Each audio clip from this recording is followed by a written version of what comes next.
In the small town of Blackwood, residents often whispered about the old Hawthorn house on the edge of town.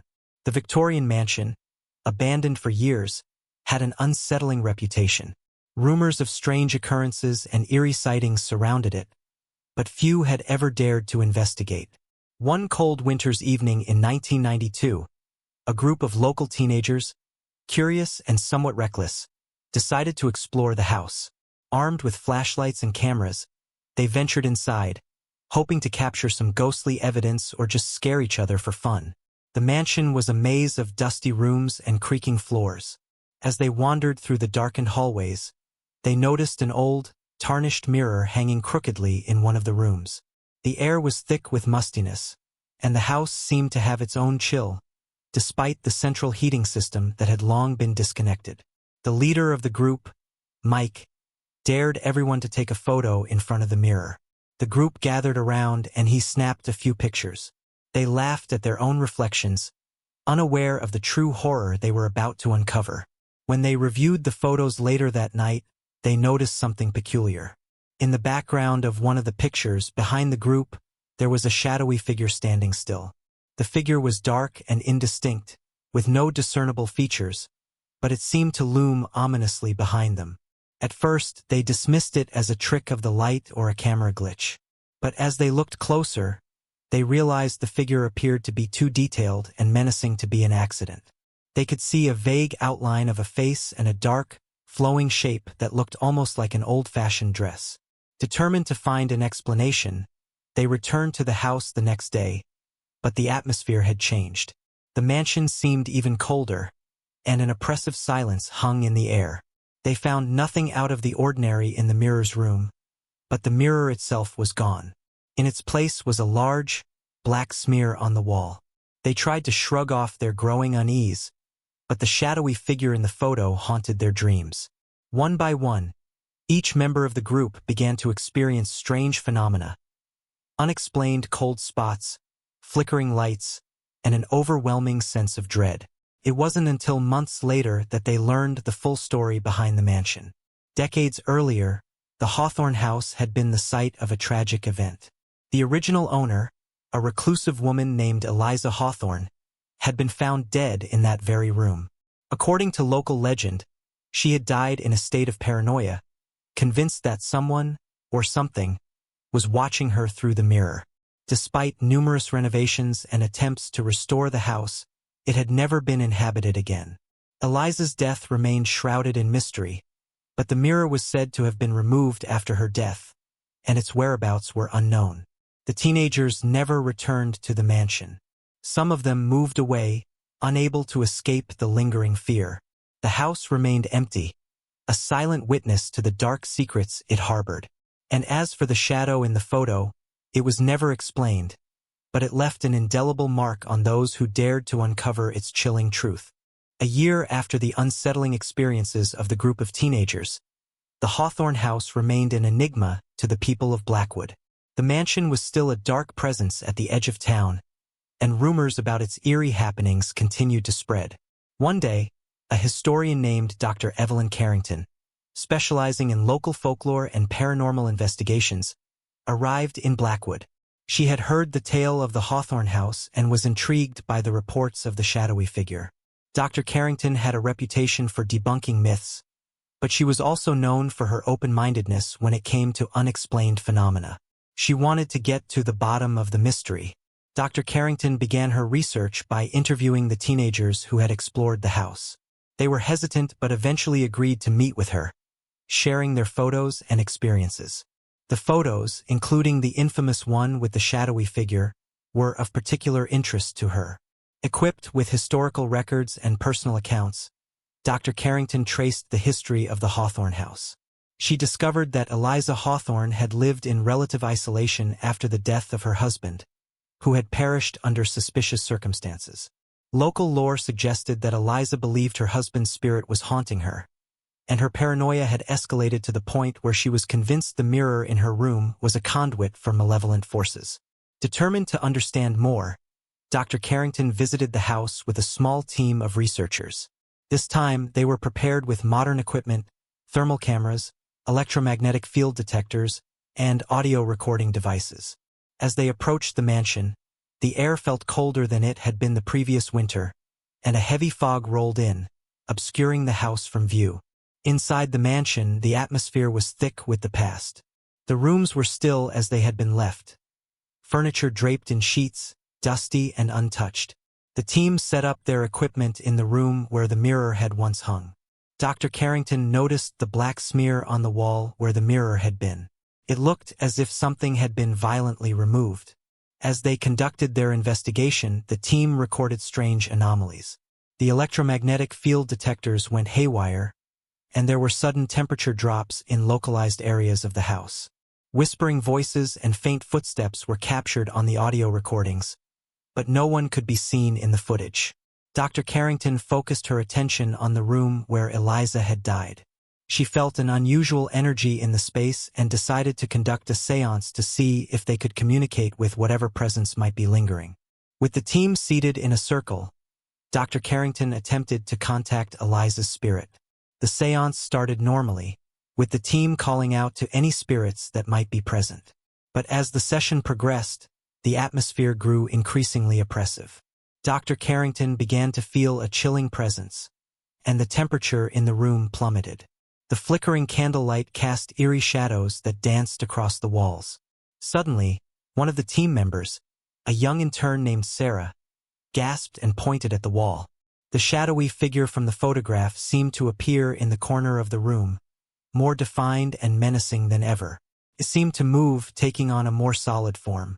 The figure seemed to reach out, and the room was filled with a bone-chilling cold. The team members huddled together, their faces pale with fear. Dr. Carrington tried to calm the situation, but the entity appeared to be growing more agitated. The room filled with a low, mournful wail, as if the house itself were crying out in anguish. The team quickly ended the séance and fled the house. Outside, the fog had thickened, and a sense of foreboding hung heavily in the air. Dr. Carrington was shaken but determined. She felt that they had encountered something genuinely supernatural, a manifestation of the deep-rooted fears and tragedies that had plagued the Hawthorn house. In the weeks that followed, Dr. Carrington compiled her findings and presented them to the public. While she couldn't provide concrete answers, she documented the strange phenomena and the historical context of the house. Her work led to a renewed interest in the Hawthorn house, but it also solidified its reputation as a place best left undisturbed. To this day, the Hawthorn house remains a local legend, a place where the past and the paranormal intersect. The shadowy figure and the mysterious happenings continue to fascinate and terrify those who hear the tale, and the mansion stands as a silent testament to the dark secrets it harbors. As time passed, the legend of the Hawthorn house grew, but so did the intrigue surrounding it. Dr. Evelyn Carrington's investigation had left many questions unanswered, and the mansion's dark reputation persisted. Despite the warnings, people continued to be drawn to its eerie allure. One such person was a renowned paranormal investigator named Lucas Reed. Known for his skeptical approach and scientific methodology, Lucas was determined to either debunk the claims or provide concrete evidence. He had heard about Dr. Carrington's findings and was eager to conduct his own investigation. Lucas arrived in Blackwood in late autumn, when the leaves were falling and the air was crisp. He reviewed all the records and testimonies related to the Hawthorn house and decided to spend a full week there, alone, to capture any paranormal activity. The mansion had fallen into even greater disrepair, with its once grand features now overtaken by rot and neglect. Lucas set up his equipment in various rooms, including the infamous one where the mirror had once hung. He used a combination of infrared cameras, digital recorders, and electromagnetic field meters. On the first night, nothing unusual occurred. The house was eerily quiet, with only the occasional creak of the old wooden floors disturbing the silence. Lucas was meticulous in documenting every sound and anomaly, but his initial investigation yielded nothing extraordinary. On the second night, however, things began to change. As Lucas reviewed his footage, he noticed strange, fleeting shapes moving in the periphery of the camera's view. He also captured several unexplained cold spots, where the temperature would drop dramatically for brief moments. That night, Lucas decided to hold a solitary seance, hoping to provoke a reaction. He sat in the room where the shadowy figure had been seen before, and with a sense of anticipation, began his communication attempt. As he spoke into the darkness, he felt an unsettling presence, the air growing colder and heavier. The infrared cameras picked up a faint, shadowy figure, similar to the one captured in the previous investigation. It seemed to hover near the wall where the mirror had been. Lucas tried to communicate with the entity, asking questions about its identity and intentions. As he did, the shadow seemed to become more distinct, its form shifting and changing as if struggling to manifest fully. The temperature plummeted, and Lucas could hear a faint whispering, though he couldn't make out the words. Suddenly, the atmosphere became almost unbearable. The whispers grew louder, converging into a single mournful wail that filled the room. The temperature dropped so drastically that Lucas could see his breath, and the once flickering candle flames extinguished completely. In a desperate attempt to make sense of the situation, Lucas turned his focus to the shadowy figure. It seemed to be forming a clearer shape, and Lucas noticed it bore a striking resemblance to the old photographs of Eliza Hawthorn. The entity's presence was now overwhelmingly intense, and Lucas felt an oppressive force pushing him away. Unable to continue, Lucas ended the seance and left the room. He reviewed his recordings later and found startling evidence. Not only did the shadowy figure appear to resemble Eliza, but there were also clear, emotional voices captured on the audio recordings, pleas and cries that suggested profound distress. Determined to uncover the truth, Lucas researched further into Eliza Hawthorn's life. He discovered that she had once been a well-regarded member of the community, but after her husband's mysterious death, she had withdrawn, and her reputation had suffered. Local records hinted at financial troubles and a growing paranoia that might have led to her tragic end. Lucas theorized that the mirror had played a significant role in Eliza's torment. Perhaps it had become a focus for her fears, a gateway through which she had projected her anxieties. When it was removed, the disturbances might have persisted as an echo of her anguish. One night, while walking around the house, Lucas found an old, hidden room behind a bookcase in the library. Inside was a collection of personal items belonging to Eliza, letters, journals, and a smaller mirror, identical to the one that had been removed. The journals revealed Eliza's deep-seated fear of being watched, her belief that something malevolent was waiting to consume her. Lucas realized that the house itself was a vessel for Eliza's unresolved pain. Her spirit seemed trapped, unable to find peace. Determined to help, he performed a cleansing ritual based on the methods he had researched, aimed at releasing trapped spirits and restoring balance. After the ritual, the atmosphere in the Hawthorn house seemed to shift. The oppressive weight lifted slightly, and the temperature stabilized. Lucas felt a profound sense of calm, as if the house itself had exhaled a long-held breath. Lucas's investigation brought some closure to the mystery. The house was no longer the site of intense paranormal activity, and while the legend of the Hawthorn house remained, it took on a new tone, a story of unresolved sorrow finding a tentative peace. Lucas's work was hailed as a significant contribution to the field, and the mansion, though still a place of historical intrigue, no longer harbored the same level of malevolent energy. The Hawthorn house continued to stand at the edge of Blackwood, a reminder of the thin veil between the living and the dead. And though the shadowy figure no longer haunted its halls, the story of Eliza Hawthorn remained etched in the annals of local legend, a poignant tale of fear, mystery, and the quest for solace. With the cleansing ritual completed and the house seemingly at peace, Lucas Reed left Blackwood, confident that the Hawthorn house's haunting had been addressed. The mansion was left in a more stable condition, but its reputation as a place of mystery and sorrow persisted. A few months later, a young couple named Emma and Ben Harper decided to purchase the Hawthorn house. They were drawn to its historical charm and the sprawling estate it sat upon. Emma, an aspiring writer, saw the house as the perfect retreat for her creative work, while Ben, an architect, was excited about the challenge of restoring the old mansion. Despite hearing the rumors and the recent history of the house, Emma and Ben were undeterred. They believed that with the house's negative energy dissipated, It would be a peaceful place to live. The first few weeks after moving in were uneventful. Emma set up her writing nook in one of the sunny rooms overlooking the garden, while Ben began restoring the mansion's original features. They enjoyed exploring the large, overgrown grounds and uncovering the house's hidden potential.